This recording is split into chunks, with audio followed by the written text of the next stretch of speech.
Hey, welcome back, everybody. Of course, you know me. This is Dr. Keith McNally, and this is Coach's Corner. Now, do not get confused for those who are watching this on YouTube.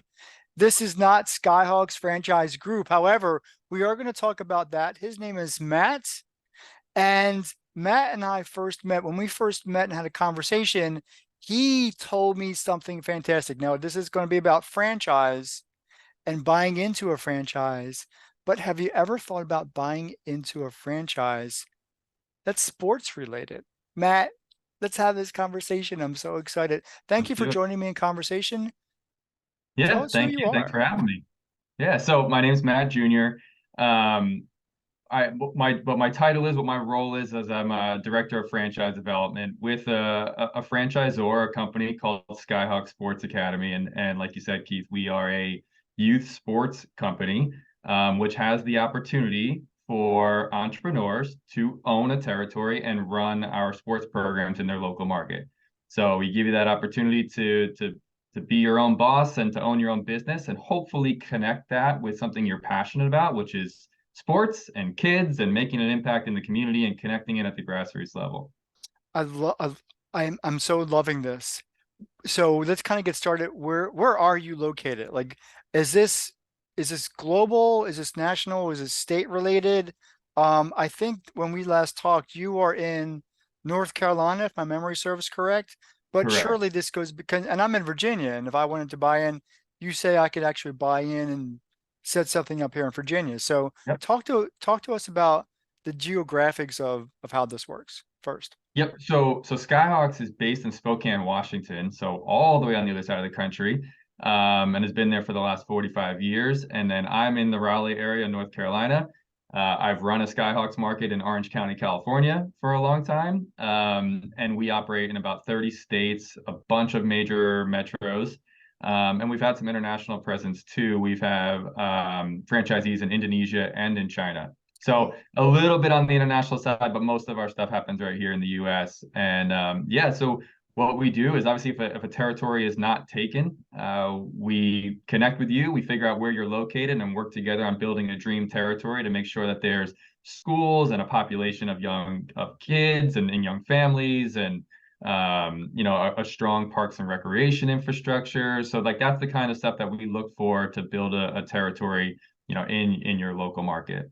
So let's talk about what a territory means. So I live here in Suffolk, Virginia, and so that's a city, but Chesapeake, Norfolk, Virginia Beach, Mhm. um, north north of me a little bit is Williamsburg. What does a territory consist of? Is it a whole city or is it a piece of a city? And how would that look like? It's usually the entire city plus more. So in general, it's a minimum of 250,000 people.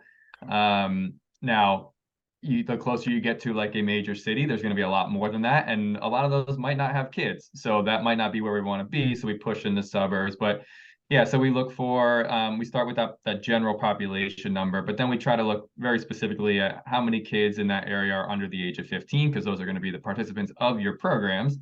um, and then we just kind of tap into, you know, uh, what the metro area would be considered if you live in that area and you're a local and you feel like, hey, I go 40 minutes over here and that still kind of feels like the same metro, and I go 30 minutes over here. We just try to make sure we incorporate all of that so that your customer base feels the identity of your territory.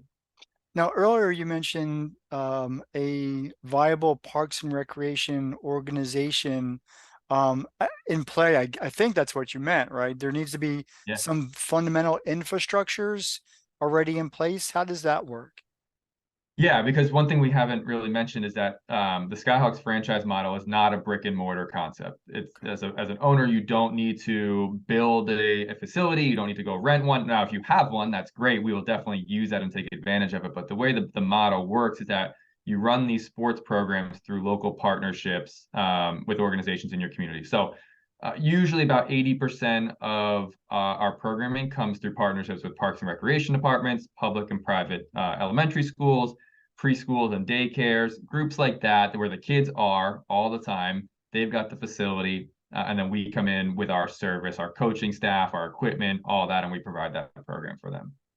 Now, a franchise. is business ownership. So let's switch gears. I know this sounds all fun and exciting because we want to get the communities, people in the community working together, playing together, and being a community again. And I'm so for that because of all the COVID crap that we've been through, we've kind of isolated ourselves to our homes or maybe specific areas, subdivisions.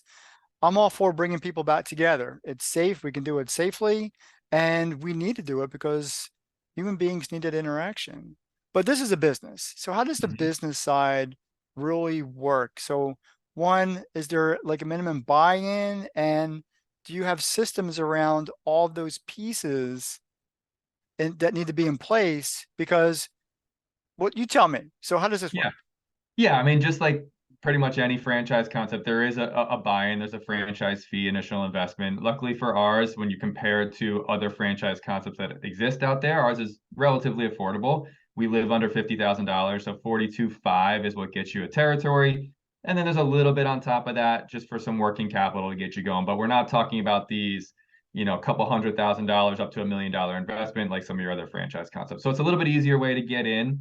And then once you're in, yeah, we provide everything. So we call it a white glove, high touch service. We do not want to sell you a franchise in a box where it's like, here's a Google folder, a bunch of resources, and go have fun and let us know if you have questions. It's we are starting from the beginning, getting you those partnerships in your community. So like myself, I could come up to Suffolk and spend a couple days with you, and we would go to the Parks and Rec, and we'd go to the schools and actually meet face to face and create those relationships and try to schedule programs for an upcoming season. So there's the sales support. There's we have a marketing team that helps you with all the branding and your local marketing assets. There's curriculum for every sport and every age group and every format of program that we offer because there's about a dozen different sports on our Skyhawks menu. Yep. And we go as young as 2 years old all the way up to 14. So we've got a lot of different programs that can be offered within the community. So yeah, it's the full playbook. It's all the support. So I know I'm playing sports in college, and I umpired some sports leagues in college. People are part of the scenario here. So do people get paid like your umps, or how does the money get delegated appropriately so that these things, your activities, your sports activities, are really done safely and strategically so that Mhm. everybody benefits? So for every market that we operate in, the coaches that are actually out on the field or in the court are employees of that local Skyhawks business. Okay. Okay. So So as a business owner, I would have employees. correct. Okay. You'd have your team of coaching staff, which are generally um, college age students for the most part. It's a part-time seasonal job, and we're looking for people that are specializing or studying maybe education or kinesiology or early childhood education, things that this is where this is going to be their stepping stone to their long-term career goals. But yeah, so once those people come on board as a coach for you, there's all the resources to get them trained and onboarded, whether that's classroom style training or in-person field training and hands-on training. So they do quite a bit before they ever step foot on the field or the court. We also get them certified through the Positive Coaching Alliance, which is a national partner for us. There's a coaching certification that comes along with that as well, which is great. It doesn't necessarily tie to Skyhawks. It benefits us as Skyhawks employees, but they can carry that certification, with any other role that they're in. Do people who are kind of overseeing or owning different territories, do they have like a community amongst themselves, like these franchise business owners, so they could kind of find out, what's working well, what's not working well, or get some insights into how to kind of streamline or be more successful? Is there peer support in your infrastructure? Definitely, 100%. I mean, one of the benefits of coming into a business like this, where it's sports focused and passion driven, the people that it attracts are usually very like-minded. So, with everybody being all in different parts of the country, we use Slack for our communication tool, and you see chatter going on through that all day, whether they're talking to each other or they're pinging in us on the corporate team to help them out with certain things. So we know that those conversations are happening on that level. We hear all the time about the conversations that they're having separately from that through just their phone calls and stuff like that. But then we also do a huge conference every year, which is coming up in September. and that is a blast. We get everybody all together. We are definitely the company that works hard, but we play hard too. Kind of Are giving you the all going to nation. play sports when you get together? Oh yeah, we do something called the Day of Play, which is we're all involved, we all help, but it's actually a program that's put on for the kids in the market. Our conference this year is in Minneapolis, and it's a free event for kids in that area. There's food trucks, there's multiple sports going on, there's franchise owners, there's corporate staff. We are all coaching, we're having a good time. So we do that stuff, and on top of that, we try to make sure we pick cities where there's some pretty good pro and college sports. So we get out and we enjoy the local, semi-pro and pro sports teams as well. Cool. I love it. Now Yeah. we connected on LinkedIn. How do people find you? How do people connect with you directly? Yeah, I mean, LinkedIn is a great way. I'm very active on it. So Matt Jr. and you can feel free to send me a message. But then the other easiest way is to go to skyhawks.com, which is our general website / franchise. That gets you directly to the franchise information. You can submit information there. That will ultimately come to me. So those are kind of the two. I like the direct route. If somebody sends me a message that says, "Hey, I'm interested. I heard you on Coach's Corner podcast," like that would make my day if somebody were How to that reach would out make to my day too. me. Yeah. So with the limited time that we have left, let's talk about the nuances. Let's put it back into how is this really valuable for the kids that we're really trying to serve? What are they going to get out of it? So our programming is very recreational. It's beginner to intermediate focused. And what we try to do is spark passion in sports, give kids the opportunity to learn something new, to make new friends, to build skills, and really build that confidence to take that next step in sports. The traditional avenue of leagues and clubs, and that's not going anywhere. It's not only a big business, but it's important as part of the athletic journey. We're not trying to take kids from that. What we're trying to do is um, take some of the pressure off kids that aren't ready for that yet. Give them an opportunity to play sports without standings and a win or loss record if they're not quite ready for it yet. If they are, we'll push in that direction. So for us, there's the physical side is very obvious, right? Like we focus on something called physical literacy, which basically means you're building blocks of movement. I got to know how to run and jump and kick and Catch and throw throw. Yeah. before I can do these actual sports. So that's what we focus on. We put them into the context of the actual sport, and then from there we can feed them into the league. And then the other big side is going to be the mental health side.